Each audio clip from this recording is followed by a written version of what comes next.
Hey guys, Cast72 here. I want to do a follow-up video on the previous video that I did that had to do with the DJI Spark and the Cube Plus camera mounted on top.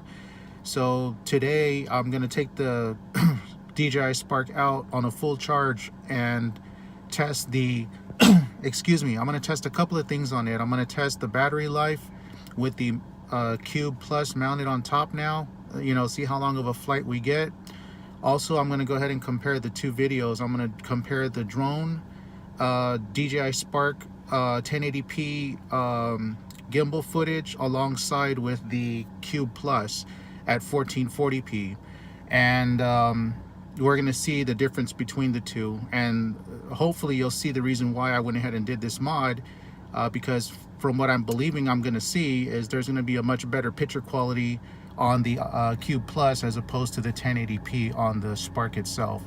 So I'm on my way now. We're going to go to the neighborhood park around here, not too far, and we're going to go ahead and do some aerial footage, and hope you guys enjoy the video. All right guys, this is kind of, if you want to call it, part 2 of the DJI Spark Cube Plus mod.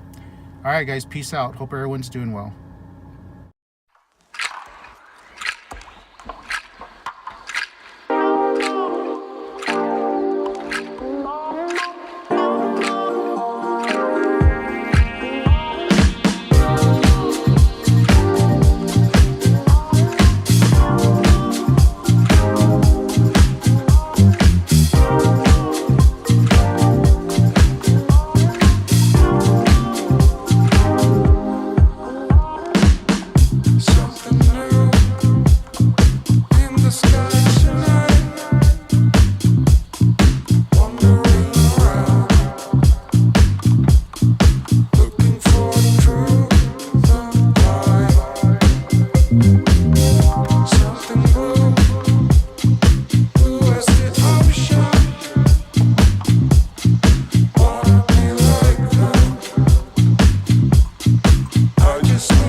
Okay guys, so this is one mod I'll have to admit didn't turn out the way I wished. Through the video quality you can tell that the gimbal dominates for stability, which gives you a much better kind of viewing pleasure because you don't have so much vibration. However, I will give credit to the Cube Plus. It does have much better clarity than the Spark's 1080p camera, as well as better color quality. But in the end, I'm more satisfied, unfortunately, with the Spark, even though it is at 1080p. So the video's there for you guys to determine this for yourself. I don't think you're going to be able to stabilize the Cube Plus any better than what it already is. There is some applications like D-Shake that you can actually download from the App Store or Google Play. I'm sorry, Google Store, and it'll help stabilization, but I don't think it's gonna really help that much. So yeah, I hope you enjoyed the video. Didn't work out like I really thought it would. However, you can see for yourself the differences between the two. You just can't compete with the gimbal, guys. So anyway, hope you enjoyed. This is Cat 72.